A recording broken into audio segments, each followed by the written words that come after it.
Good afternoon, everyone, and welcome to the Advice Media webinar this month. We are so excited to have you and thankful to you for taking time to be here today and want this to be a great learning experience for you. This is now completes 2 years that we've been doing these on a monthly basis, and we continue to get great feedback from you. And if you have ideas on additional topics you would like to hear, please submit those to me as well. My name is Chad Erickson. I'm the Vice President of Marketing and Business Development here at Advice Media. And again, welcoming all of you and hope you had a wonderful and happy Memorial Day weekend. Today, we are honored to have with us one of the finest and smartest people that I know in this industry. She is, I've heard her speak many times. We've been on panels together. She is, has an incredible insight because of her experience. She's been in the offices, so she's been in the trenches. She knows what it's like, and then her consulting, the things she offers are just spot on. On top of that, she has the most contagious laugh I've ever heard. She's just so fun to be around. I absolutely love her and love her energy. But today, let me introduce to you our speaker today, Ms. Lisa Marie Wark. And Lisa has an MBA and established herself as one of the leading practice management consultants in the surgical, health, wellness, and beauty industry. She has over 15 years of experience in business development, operations, and marketing for various medical facilities. For example, Style Aesthetics, a highly successful plastic and reconstructive surgery practice based in Las Vegas, a Premium Surgical Services Center, which is an accredited ambulatory surgery center, Desert West Surgery, a general surgery practice based in Las Vegas, and numerous cosmetic medical practices. Lisa Marie's practical experience as an owner of medical spas has been invaluable to her clients. Her common sense business and marketing strategies have been personally tested over time. She is the founder and owner of Revage Medical Spa, the premier cosmetic medical day spa dedicated to women's health in the Summerlin area of Las Vegas. And Lisa Marie Wark has an MBA from the Monterey Institute of International Studies and a bachelor's in international relations from Willamette University. Her international experience is concentrated in East Asia. And I didn't know this is fascinating. She lived in Japan for 2 years studying at Tokyo International University and teaching English and American corporate customs to senior executives at Panasonic and NEC corporations. She can read and speak Japanese fluently. She has intermediate knowledge of Spanish as well. Lisa Marie Wark is a founding member of the International Medical Spa Association and a member of the International Spa Association. She's a public member of the Nevada Dental Board of Examiners. Lisa Marie Wark was recently appointed to the Advocacy Committee of the Northeast Regional Board of Dental Examiners. Lisa Marie supports many nonprofit organizations, including Go Red for Women, Juvenile Diabetes, St. Jude's Organization, and Aid for AIDS of Nevada, AFAN, to name a few. As I mentioned, just one of the most remarkable people that you will meet. So it's just an absolute pleasure to have her today and to welcome her into everything that we have going on. So without further ado, Lisa, let me turn the time over to you. Oh, thank you, Chad. That was such a sweet and kind introduction. It's an honor to speak at your webinar, and I hope everyone can see, I don't know if they can see my screen. Here I am. Can you see that? Yes, is that okay? All right, perfect. Yeah. You want to hit that play button, we'll be in good shape. Oh, okay. And by the way, I will be moderating any questions anybody has. So if you've got any questions throughout, please enter those into the control panel, and I'll make sure that I facilitate those to Lisa Marie so that she can answer those for us as well, and we'll take care of that. So, I'm not sure why I'm having. Do you see this? Are you guys? Do you see what's? I do. So what we'll do, Lisa, quick is on that control panel. Just have you switch over the where it's showing the second screen, the main screen. Just right below the play button. If you'll just change that to the other one, it'll hit your second screen for you. Yeah, I keep going to another presentation that I was working on, so I apologize. Let's see. Oh. No. Okay. And this is my fault. Minor technical difficulty, everyone. Minor technical difficulties. Okay. Let's see. Can you see it now? Yes. Okay.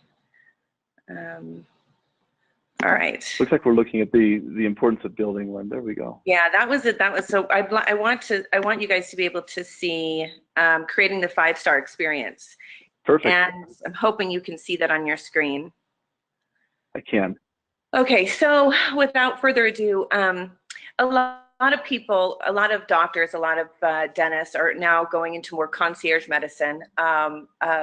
The different plastic surgeons that I've had the pleasure of working with are all, they only accept cash, so they're everything's elective. They don't even take insurance, and it's obviously a trend that's been going on in the medical industry now since I owned a medical spa back in 2005. So we're seeing this huge shift, and what's happening is a lot of medical practices now are really focused on how to create a great experience for patients. There's no more wait times. There's no more, they don't want, patients to feel as if they're not treated like gold, like the red carpet isn't rolled out for them. So just start by, how do you do that? How do you create this 5-star, experience? How do you create, having or incentivize patients to write positive reviews about you? Well, the first thing I think you need to realize within a practice is that patients, they're not buying just a breast augmentation or liposuction or any type of just procedure. They're actually buying something very emotional to them. And so there has to be some kind of, story or just a belief of something bigger than just getting the surgery. So my next slide just kind of talks or just points out that there are 5 stars in the 5-star experience, and that's your soul of your practice, your team, the service you provide, the ambience that you have within your practice, and your interest in going above and beyond for your patients. So when you look at the first star, if you will, you're going to look at core values. That's what's the values that you represent in your practice, how the team conveys that, communicating to patients and communicating to each other, and what type of team members do you have? Do they have integrity? Are they doers? Are they flexible? So all of those in that mix help define the soul of your practice. And one company that I think can really resonate with everyone is the company Nike.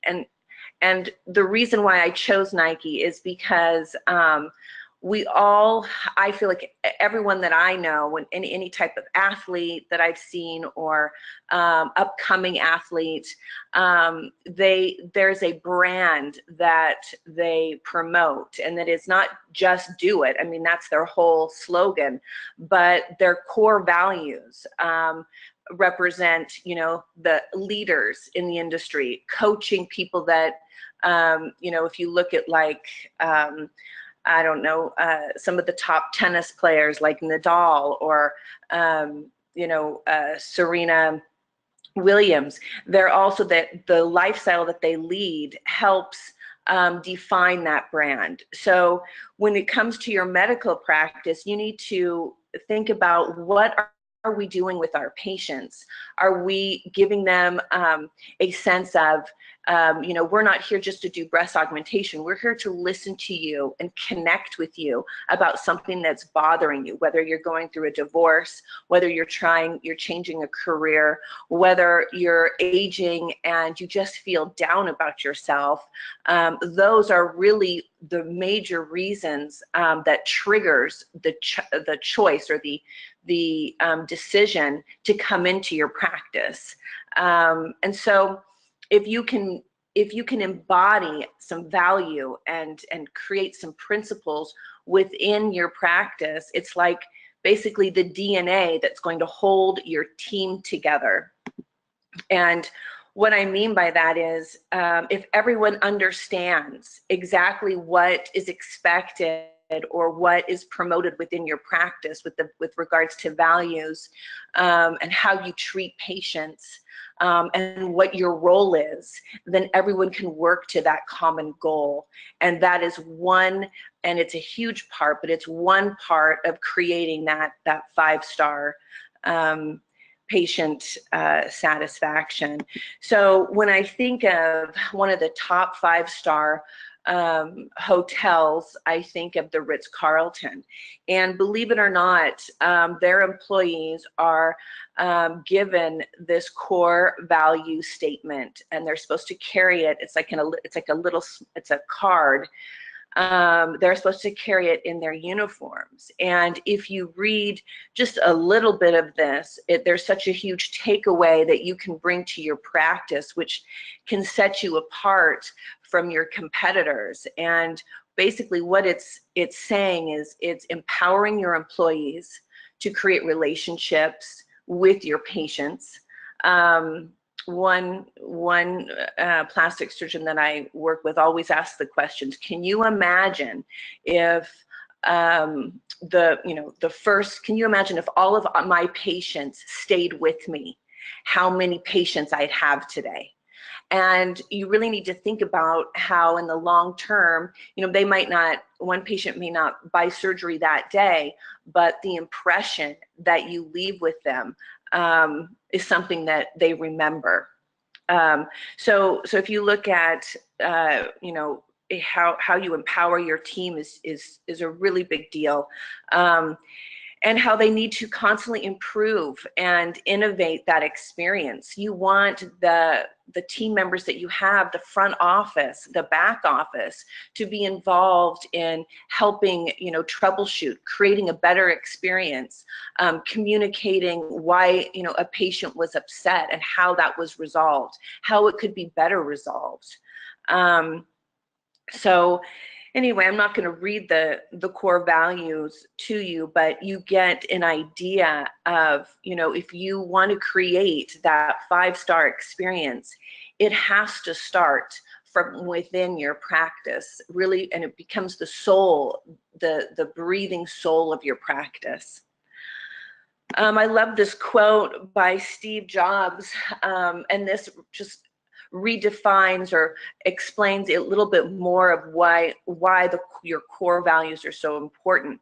Is you need to be very clear on what you offer, and how your messaging to your patients, because if you're not, then they're never going to hear you. There's so many plastic surgeons, so many medical practices, dermatologists, ENTs going into plastics.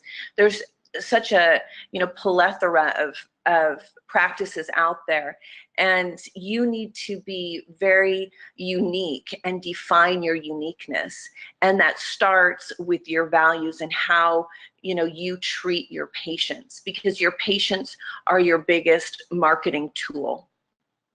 So that leads us to our teams. And, in medicine, it's a very hierarchy kind of organization. When you look at hospitals or ORs, the surgeons and the anesthesiologists are at the top of that chain of command, and then it goes down to the OR nurse and the scrub tech and so on and so forth. Well, on the clinic side, it's very important that you work as a team, that your front office is communicating with your back office, that your front office is acting as that gatekeeper, making sure that we're on time, that the physician's on time, and the back office is making sure that anything, any comments or from a patient or anything that might blindside the physician going in or the surgeon going into the room needs to be addressed before they go into the room. So when you have your core values and they're linked, it's like a glue that glues every team member together, then you can really work as a team and help each other as a team, and that's a defined behavior on how you treat your patients and how you treat internal how you treat your team members. This, I really like this this clip from Steve Jobs, and it's talking about strong communication and strong leadership. So I'm going to let him explain it. One of the keys to Apple is Apple's an incredibly collaborative company. And so, you know how many committees we have at Apple? No. 0. We have no committees. No committee. We are organized like a startup. One person's in charge of iPhone OS software. One person's in charge of Mac hardware. One person's in charge of iPhone hardware engineering. Another person's in charge of worldwide marketing. Another person's in charge of operations. We're organized like a startup. We're the biggest startup on the planet. And we all meet for 3 hours once a week, and we talk about everything we're doing, the whole business. And there's tremendous teamwork at the top of the company, which filters down to tremendous teamwork throughout the company. And teamwork is dependent on trusting the other folks to come through with their part without watching them all the time, but trusting that they're going to come through with their parts. And that's what we do really well. And we're great at figuring out how to divide things up into these great teams that we have and all work on the same thing, touch bases frequently, and bring it all together into a product. We do that really well. And so what I do all day is meet with teams of people and work on ideas and solve problems to make new products, to make new marketing programs, whatever it is. And are people willing to tell you you're wrong? Yeah. I mean, other than snarky journalists, I mean, people that work. Yeah. No, we have wonderful arguments. And do you win them all? Oh, no, I wish I did. No, see, you can't. If you want to hire great people and have them stay working for you, you have to let them make a lot of decisions, and you have to be run by ideas, not hierarchy. The best ideas have to win. So otherwise, good people don't stay. But you must be more than a facilitator who runs meetings. You obviously contribute your own ideas. I contribute ideas, sure. Well, why would I be there if I didn't? So what I like about that clip is the fact that he talks about teamwork and how important it is at Apple, and it really translates over to how I help with operations in different clinics. It's unbelievable when you have a front office that is fighting with the back office, or you have people that just aren't team players, or that only do as much as they want to do in their job description. So here I just kind of highlighted what the successful components are of Apple, and how you can take those components and put them and apply them into your medical practice. And I think just a few things that I wanted to touch on. I mean, this could be a whole other lecture, but hiring hire. There's so many medical practices out there where you have someone who hires, someone who worked at another practice or is a friend of a friend, and they're really not being hired, with the skill set to do the job. They become friends, or they cover for each other, and you want to set the bar higher. I think with any practice administrator, you need to think, I want to hire people that I can learn from, not just me teaching them, but that they bring something to the table. So I see the big, pitfalls when it comes to clinics or surgery centers is that in administrative staff, support staff, is that they don't do the research that's needed to find someone who you can hire and let them bring you up, as opposed to micromanaging or babysitting. And again, the clear vision we just talked about, a clear mission statement, empowering your employees. And empowering them doesn't mean that they call all the shots up in the front, or that they're running like a maverick, in your practice. It means that they are part of your vision, they are part of your core values, and that they are also able to contribute and feel invested and engaged in policy, in patient advocacy, in just any component of the practice. So our next component here, when it comes to the 5-star patient experience, is your people, and meaning your teams. And a lot of times there are certain things that can drag down a practice, and it can be one person. All it takes is one bad apple, and it seems to be, unfortunately, more the norm in many of the practices that I go to than the rarity. So let's move along here. So, for example, communicating is a huge, like I talked about, open communication, respectful interaction, not just with patients, but with internally. I'll hear a front office, a receptionist or front office person, call and try to find a VMA, and she'll, be joking or make, a off the wall comment or something, or, it's just, everything has to be professional. You're a professional office. And sometimes I think, your team members forget, that they get too relaxed. And I think, that's why there's policies and standard operating policies. Like I talked about with the bad apple, you can have someone with a bad attitude or just have bad character. I mean, you can't.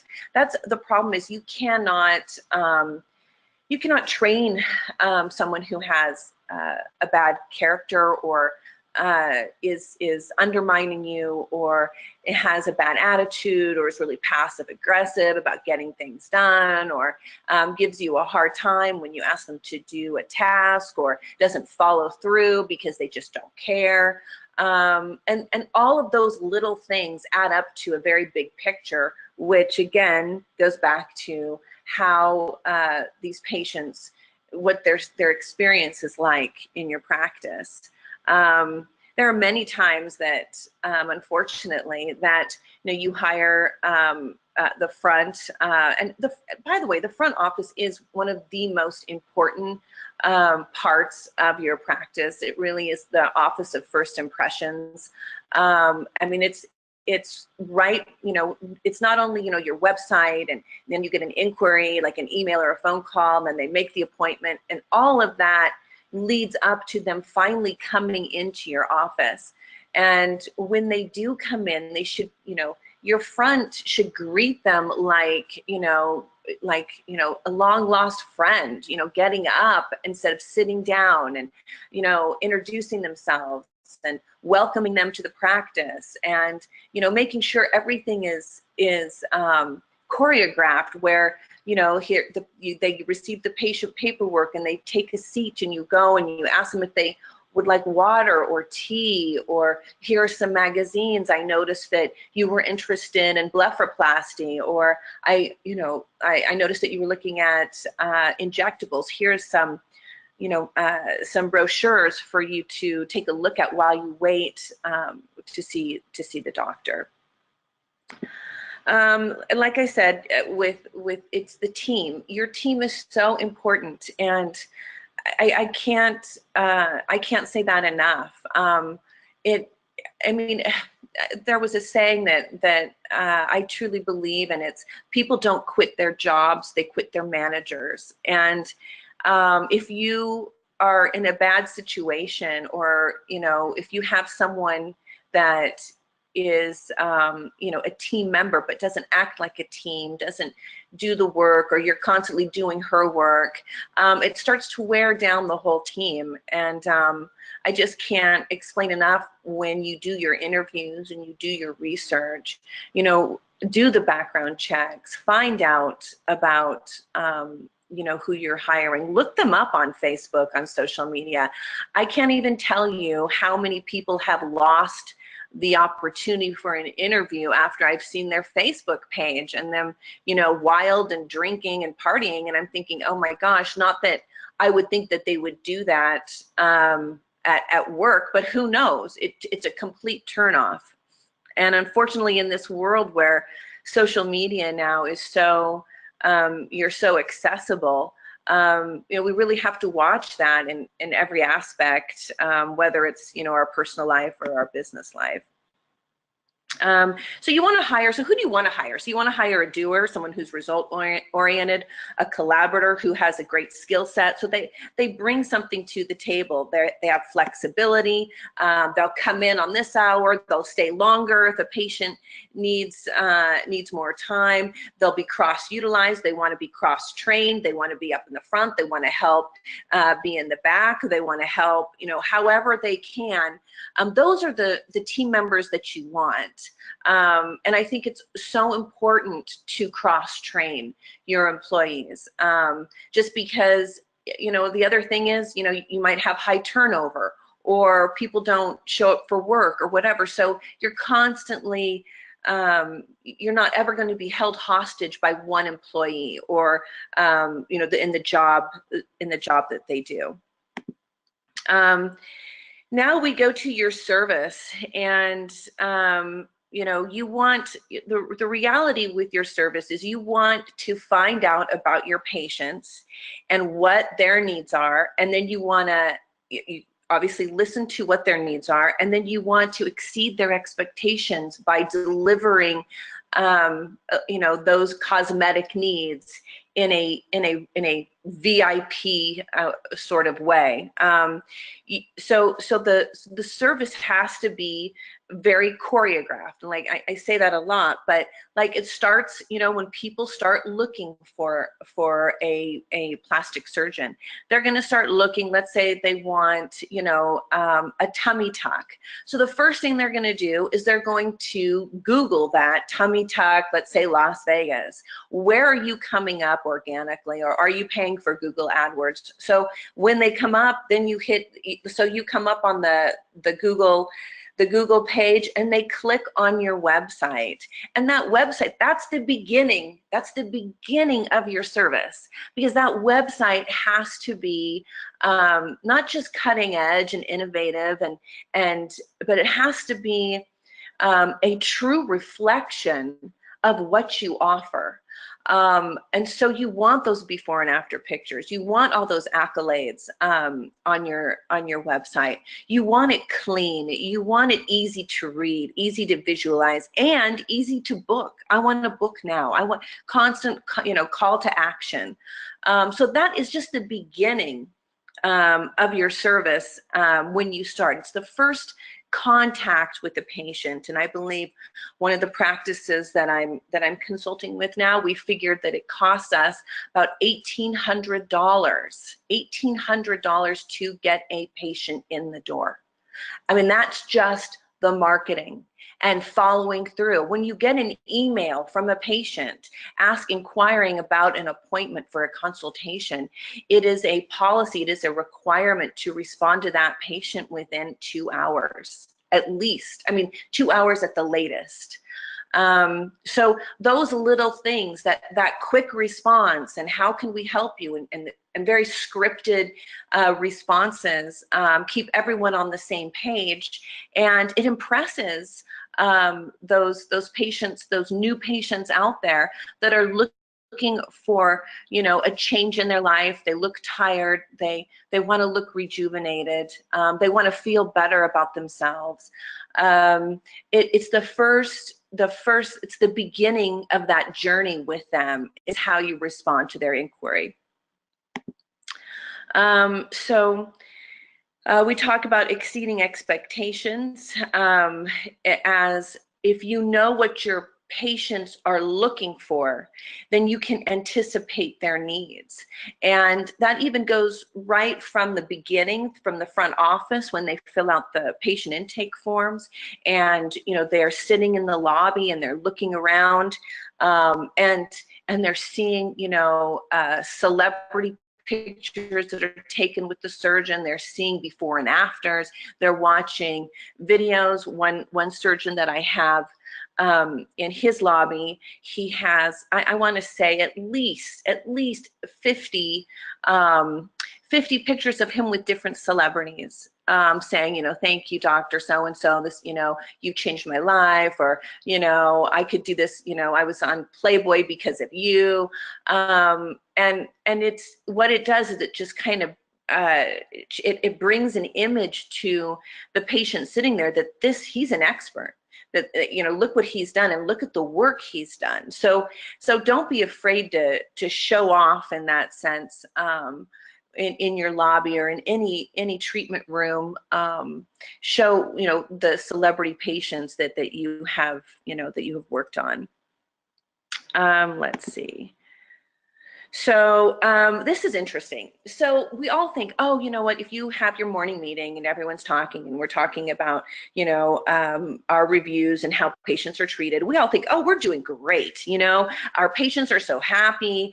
And then I read this survey, and it's interesting, because you're like, you never expect, I mean, you do sometimes, but you never really expect a negative review until you see it on Yelp. And then you're like, oh my gosh, I knew that guy was kind of weird, or that girl was kind of weird, but oh, I didn't think they would write that, or I can't believe that they wrote that, the audacity or whatever.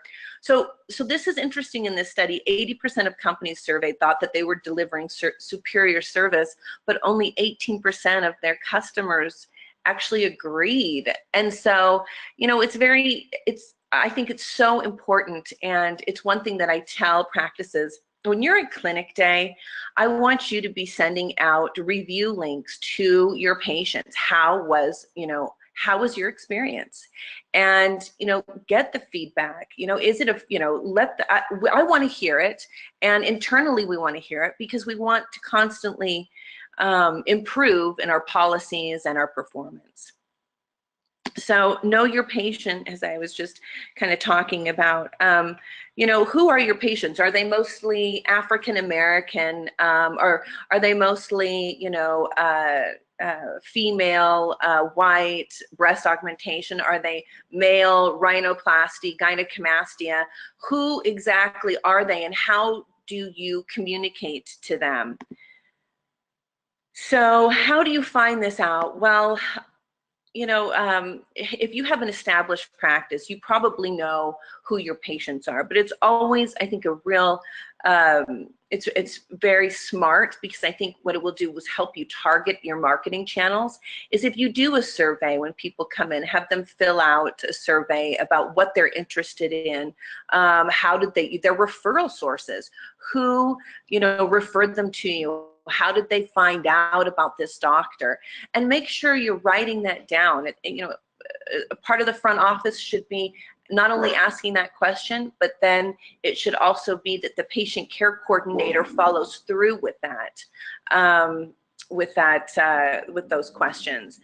When I help coach with patient care coordinating, which one of the things I say to a great starter in your conversation with the patient is, how'd you hear about Dr. So-and-so?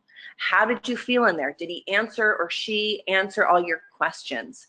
And then you get feedback, because for some reason that breaks down a barrier between you and the patient, and they feel as if they can confide in you about the consultation. So it's very helpful in finding out, who your patients are. So I also think about doing a survey. I just saw a I just saw a typo.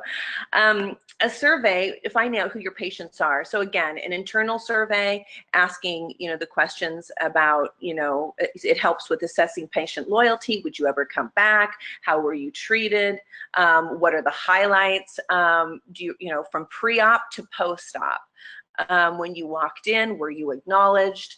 A lot of patients will be very vocal about that. I mean, in today's world, it seems like if they can't get, if a patient, and I don't want to speak for all patients, of course, but if some patients can't get what they want, then they'll always resort back to, well, I'm going to write a negative review on Yelp, or I'm going to, try to extort a bit, of the practice, and be ready for that, because that happens all the time, especially if you're a successful practice. And that's another whole other lecture on how to respond to negative reviews. So your core patient checklist and 5 steps, write down a list of the patients, the type of patients that you want, narrow it down like to those patients. What is your best ROI on your surgery? So are those the surgeries that you want to do? And if those are the surgeries you want to do, then you need to really build on that in your patient base. Then we can go down to anticipate the needs. A lot of times I'm called in to help with patient resolution and listening to patients, their complaints from, you name it, from every, there's crazy complaints where, there's not enough tea in the lobby, or it was too hot, or the doctor was too fast, I felt rushed, or all these small little complaints. If they're acknowledged when you're right there in the moment, it stops it from getting bigger and bigger and bigger. So what I advise with my clients is to have someone in your office, and a lot of times I don't think the best is when the doctor is trying to do it. The doctor, I feel as if, should be the last person in trying to calm a patient down. I think it should start from the beginning when they come in, to in the sense where a manager is pulled and they talk about, well, what happened? What can we do to resolve this? Because we want to resolve this with you. Acknowledge that, what happened did happen and wasn't right. However, whatever it was.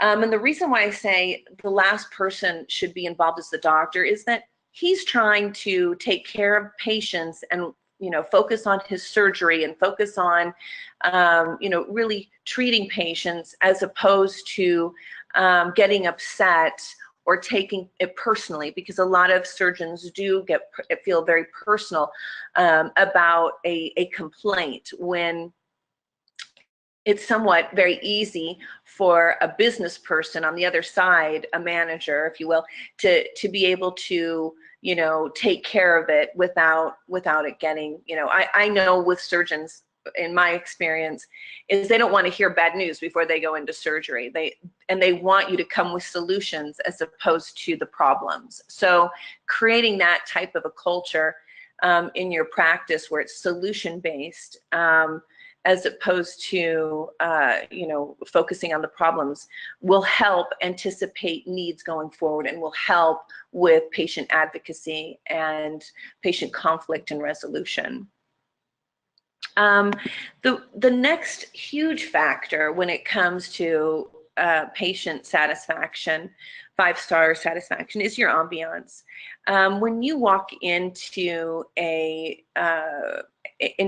cash paying elective practice, you want all the bells and whistles. I think it's so important to make it a comfortable, beautiful place, like almost like they're walking into like a beautiful hotel. But you obviously want it personalized in the sense that you want your reel, your sizzle reel, I call it, going on the TVs, on the walls, but you want to be able to have them if they want to get up and have, you know, a little coffee while they sit. The fridge is stocked with water, all those little things that just add up. The little details make the larger picture. I know that some patients are just, you know, one client that I have, he has his own network. It's an actual, he created his own video network or TV network in his practice. So not only are you seeing him talk about before and after procedures, but you're seeing him in surgery, that are videos of him in surgery. You're seeing actual catwalk fashion shows, because what that is showing is that you're also fashionable. He's catering to that certain demographic where women want to come in and they want to feel and look like a model and be beautiful and kind of fantasize, this is what I'm here. I want a life-changing experience. So like I said, you're successful, show it. And that could not, if you get those accolades like top doctor 2018, you know, voted by, you know, I don't know, social media or in Nevada or whatever, you know, get the plaque, put it up on the wall. If you have celebrity patients, get the video, you know, put it up on your social media platforms. You know, you want the YouTube followers, you want the Instagram followers. And I know it sounds, some docs are like, this sounds so hokey. I mean, I just want to do my surgery. I don't want to have to be out there so much. But in today's world, and I just feel that the demographics of the, you know, the millennials and Generation X's even and Y's, they have all really embraced social media. And so it's an excellent way to reach out to them through that medium. So if you don't have a sizzle reel, then do one. It's not that difficult. I had one surgeon who didn't have a professional photo. I was like, are you kidding me? She took a picture of herself with her family at Disneyland. I was like, what is that? You need more of a professional photo. You can't, I mean, it's sweet, but people will really want to see the lab coat. They want to see you in a nice suit, or if you're a woman, in a nice outfit. But you know, that's a part of being an expert, being a healthcare professional. If you haven't started, start to publish you know, your ebooks. Do pre and post-op care. Do videos about your pre-ops. Do videos about your post-ops. We send out, one of my clients, we send out in their text a link to our YouTube video, one welcoming them to the practice if it's a new patient, and it's the doctor talking into the camera, showing the facility. The second one we do the pre-op, where we talk to them about what to expect at the pre-op appointment, and then your post-op, what to expect after surgery. You know, goes over a little bit about when the stitches will be taken out, or you know, just how, you know, your recovery process. So take advantage of the media, the different mediums now, so that you can show your expertise and communicate to patients at the same time. So let's see. So I think I've gone over a little bit of what we're talking about. Feature your influencers. That's just the celebrities, people that honestly are just beautiful people that you want up there. You want them up there on your wall. I have a client who's a dentist, and every time who has done some NBA players, and he has pictures of them up on the wall, and people comment. They say, oh my goodness, they actually pick out and say, I want my teeth to look like his teeth. And so it's very interesting, because they're constantly in your office looking around to commit to you. They're there for you to show them that you can trust me, and that I'm an expert, and we value you. I mean, it's basically, they're there 80% of their decision has already been made to choose you for their elective surgery. The 20% is just closing that decision. So again, share your information. You have a captive audience, and they're sitting there and they're looking around. Make it worthwhile, make it interesting. Show your best work, before and afters, obviously, but also personalize it. If you own a surgery center, show it. Tell them that it's accredited. Tell them that you have a 0% infection rate. Make it it's your showcase. And then, a lot of patients will say, the reason why I chose this surgeon not only is because he's good and he's good at what he does, but I have been treated so well here and I feel so comfortable. And all of that plays into, that 20% of that close. And so, make sure the pillows are puffed up nicely. I make the girls go around every hour and make sure that the garbage is, it can't be, 80% full. I mean, if that's the case, then we have to empty it. It's just constantly making it look clean and comforting and professional and luxurious.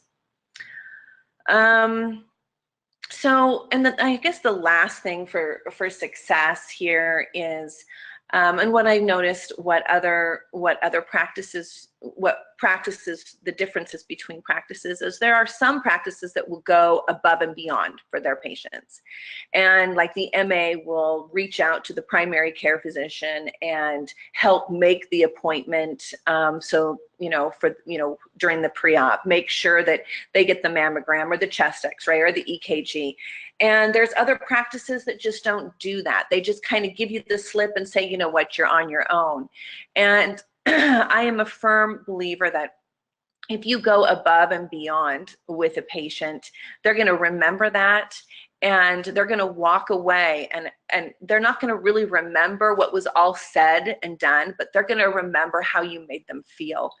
And going back to why people choose you as their surgeon, it's yes, it's your skill, yes, it's your before and afters, but what it's all really about is it's a life-changing experience for them.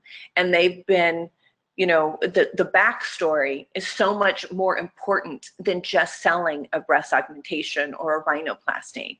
It's about, for so long, I have been looking in the mirror and I hate what I see. And you are a part, and anyone in the practice is a part of changing, changing that part of their life, and it's their journey, and you're on that journey with them. And if that can be the core values and the belief system and the DNA of your practice, you will be incredibly successful. And your team members, your employees will feel very empowered. So that just really wraps up my presentation. Again, creating the exceptional memories, which is all emotive, employee engagement. Employees need to feel empowered in their team. Improve the key drivers of engagement, and that's communicating and finding out what is it, why are they really here? They're not here just because, they saw, a great nose on TV. They're here because they've been living with something that they have felt uncomfortable with for a very long time. So be part of that change and welcome that change with them, and give them that safety and comfort that they're looking for when they decide to go with a specific surgeon. So I think that really wraps it up for me. Any questions, or Chad? I guess I'm going to give it over to you, and you can tell me what we do next. Yeah. Lisa Marie, thank you so much. And there are a few questions. Thank you for providing such great information. This is we hear this topic over and over again. It's so critical to hear these different themes around employee satisfaction, because as you mentioned, the doctor, she could be, seeing patients, or he could be seeing patients, and they have so much else going on that actually can change the entire client or patient experience.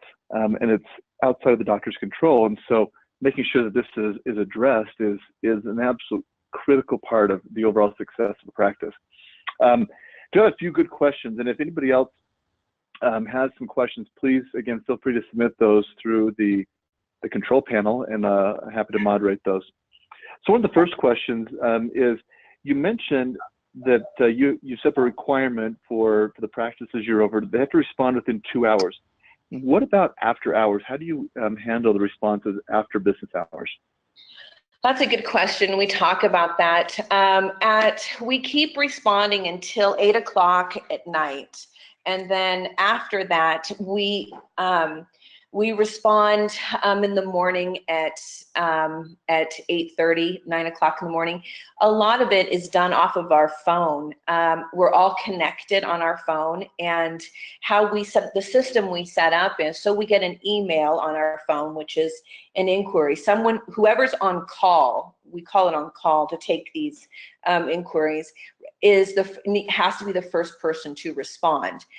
So they respond within the 2 hours, and in the morning, it's one of the first things that we require, which we say, at 8 o'clock in the morning, we want you to be responding to anything that came in last night after 8 o'clock or 9 o'clock.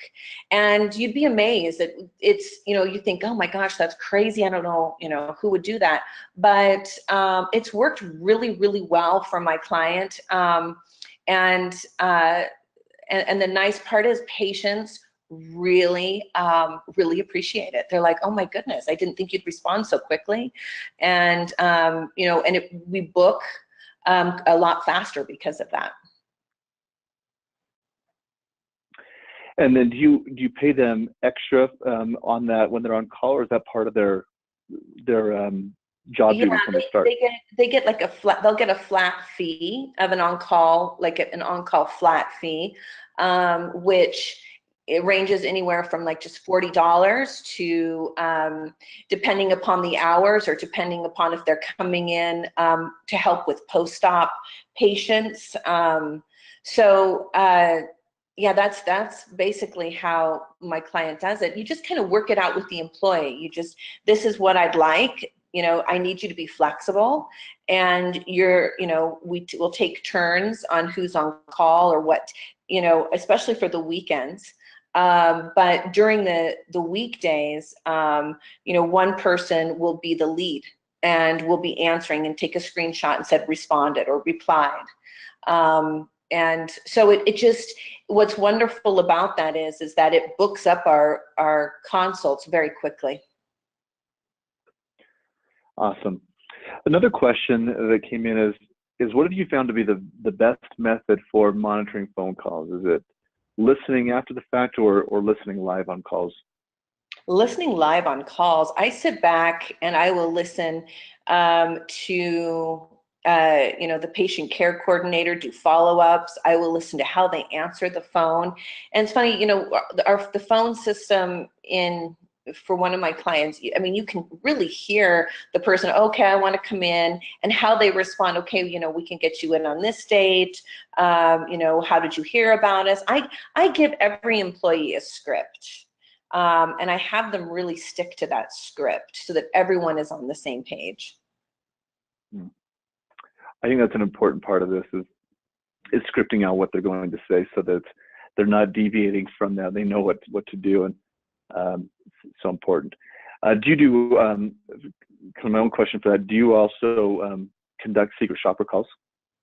Yes, we do. We should shop around and ask, especially if if a patient comes in and says, well, wow, that's a really high price. I've never heard of that. That's crazy. I would never pay this much for whatever. I try to find out, or I have the patient bring in the quotes to me that they find with other doctors, and say, we'll match it if it's within $500, but show me the quote. And then that gives me an idea of what's going on in my competitive in my competitive arena there, what my competitors are pricing. Good idea. One of the questions that came in is how frequently for staff meetings, and then the follow-up on that was what kind of format? I mean, do you have an agenda, length of time, training, etc.? We do huddles. I love huddles every morning, and they're very quick. They're probably 10 minutes long, if that. And the quick agenda is, what's the schedule like today? Do we have problem patients coming in? What, you know, for example, you know, is a patient paying cash, or, you know, are they paying credit card or cash? How many patients want EKGs? So we kind of go over the schedule, but very quickly, and then we make sure the skin clinic, which is another part of this plastic surgery office, we'll go over what's going on in cool sculpting, what's going on with the skincare, and what's going on with the injectables. I will also go over very briefly, we all have credit cards for patients who are booking appointments. I don't know what it's like in other places so much, but here in Las Vegas, it's very transient. And so we've implemented a booking fee for our skin clinic. And it's turned out to really help resolve no-shows or last-minute cancellations. Excellent. And talking about, speaking of fees, a question that came in is, how do you feel about raising your prices to a very high price, especially for your spa-like services? Our fees are extremely high, and I don't like, I mean, when we do our events, we will offer event pricing, and we get a huge turnout with our event pricing. But I think I like to keep the price high, as opposed to lowering the price. You can't increase the price. It's very difficult to increase it as it is to lower it. So if you're a plastic surgeon's office or any type of VIP or, you know, top of the line all cash concierge practice, then keeping high prices really plays into this is who we are. We're not just some med spa down the street. I think that's a great distinction. You talked about keeping your employees engaged, and so I was curious, what methods have you found that really work for pulling out the best innovation from the employees? Because they see it, right? So a lot of times they actually can be the most helpful at thinking about ways to improve process. So what are some of the different ways you've seen to create a forum that allows for that open communication to take place? Well, employees, one, need to feel safe. They need to feel safe and be able to communicate. And there are a lot of surgeons and doctors out there that are very intimidating. And so a lot of times I think it's to have those open communication is with more of the manager and the staff, and they can go over troubleshooting. Now, we're not talking about protocols. We're not talking about the medical component of this. We're just strictly talking about logistics and systems and how we could have done it better. So we go over, you know, I'm just trying to think of something. We'll go over like, you know, how we can prep better for the next day. You know, I know we're making the calls and we're confirming appointments, and I know that we're, you know, all of our new patient packets are ready, but what about, and I throw it out there, so we collaborate and we problem solve together. And usually it's the person who comes up with the best solution is the person that's in the trenches actually doing it, saying, you know what, I think this would work better if we were to do it this way. And that is a great incentive to have, because now they feel as if they're part of, you know, they've invested now themselves into part of the process. So it gives them an incentive to actually do it and do it well. And you don't really have to sit there and micromanage. Very good. Lisa Marie, thank you so much again, and thanks to our audience for being here today and participating with us. Before we close, if you want to go to your last slide, we'll give everyone your contact information in case anyone would like to reach you directly to hear more about how you could help support them in their practices with the things that you offer. So again, Lisa Marie, thank you so much. And I look forward to seeing you next week at the Vegas Cosmetic Surgery meeting. But thank you for being here today. And again, thanks to our entire audience. We appreciate your participation each month. Again, if you have some suggestions on topics you'd like to see, please let me know. Happy to look at those, and as I visit with our various presenters and partners, love to give them some ideas as well. So again, thanks to everyone. Lisa, thank you so much. Thank you. All right, take care, everybody. Bye-bye.